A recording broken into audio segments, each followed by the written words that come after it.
Hello, welcome back.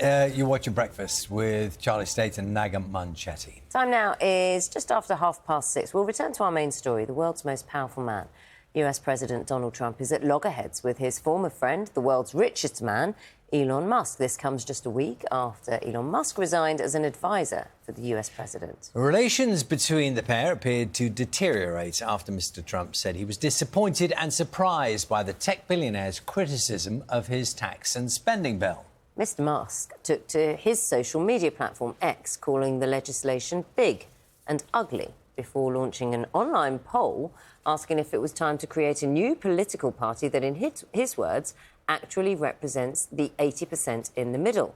In response, Donald Trump took to his own platform, Truth Social, threatening to cancel government contracts with Elon Musk's companies, adding that he went crazy and was asked to leave the administration. Musk then launched a series of extraordinary attacks on the president, including suggesting without evidence that he appears in unreleased files relating to the late sex offender Jeffrey Epstein. Donald Trump then said that whilst he didn't mind Elon Musk turning against him, he should have done so months ago. We're joined now by the US pollster Frank Luntz. Morning to you, Frank. You've seen a lot of politics in your time. Where does this row and this war of words now rate? I've never seen anything like what we've had over the last 24 hours. And let me put this in perspective. The Tesla stock, which is where Elon Musk has his greatest investments, has dropped 14% in a single day.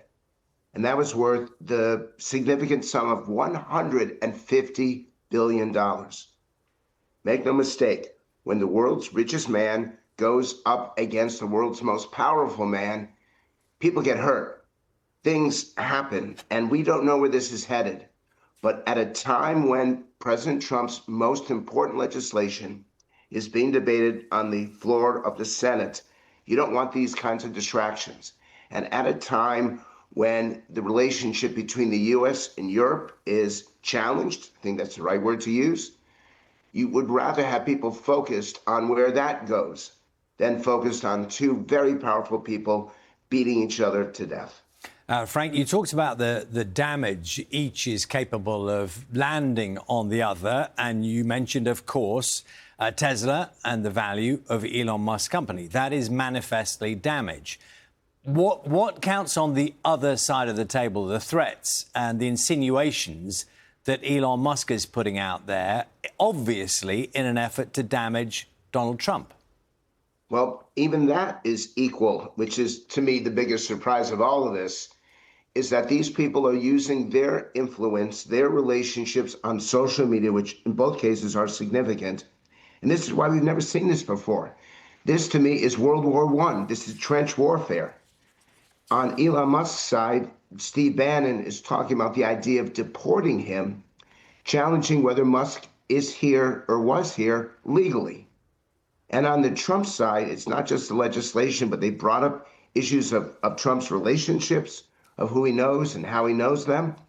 And when you have this kind of loggerhead, when both sides appear ready and willing and able to condemn each other in meaningful, measurable ways, we don't know where this is going, but this is not good for anybody at this point. Frank, you said at the start that you were surprised at how quickly this escalated and where it's got to already. In amongst the various things that have been said is Musk launching this extraordinary attack, suggesting without evidence that Trump appears in these unreleased files relating to Jeffrey Epstein. I mean, that too is extraordinary in itself, isn't it? Well, you could get the biggest libel. Let's say, I don't want to even discuss that. I'm uncomfortable responding, but it deserves a response. The lawsuits, the libel suits, and Trump has shown his willingness to take on the media. By making that accusation, and Donald Trump will be able to show damage.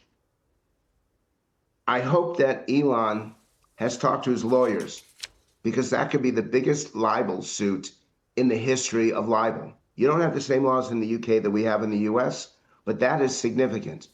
And the threat to actually throw him out of the country is as significant. Both these titans have decided that they're out to destroy the other. And not since the Japanese film of Godzilla versus King Kong have I seen this kind of potential reputational violence that we may see over the next 48 hours. Frank, I know we're talking to you in Brussels. I just wonder, in the US, the voting population, people are just trying to get on with their ordinary lives. I mean, I obviously there'll be a fascination about what's going on, but will there also be a frustration that two very important people are doing this instead of doing their jobs? Yeah, that's a very good question. And this interview is exactly what the public is trying to decide. But your language, when you say fascination, that's an understatement. The New York Post is going to be running this on their cover day after day after day, much as I expect to see this in the Sun and the Daily Mail. This is tabloid fodder like they've not had before. And the average individual in the U.S. is saying, lower prices, make my life more affordable, make me more safe and secure, and stop with this. But they're absolutely going to pay attention. And I can only imagine if this is what we've had in the last 24 hours, what the heck are the next 48 hours going to bring us? This is a weekend where people are going to be watching the NBA championships, the NHL championship, hockey. But more people will probably be tuned into Musk versus Trump than any other of these contests. And can I be candid with you? I'll be watching too. Frank, always good talking to you. Thank you so much for your time this morning. That's Frank Luntz, who is a US pollster, just talking us through the extraordinary climate.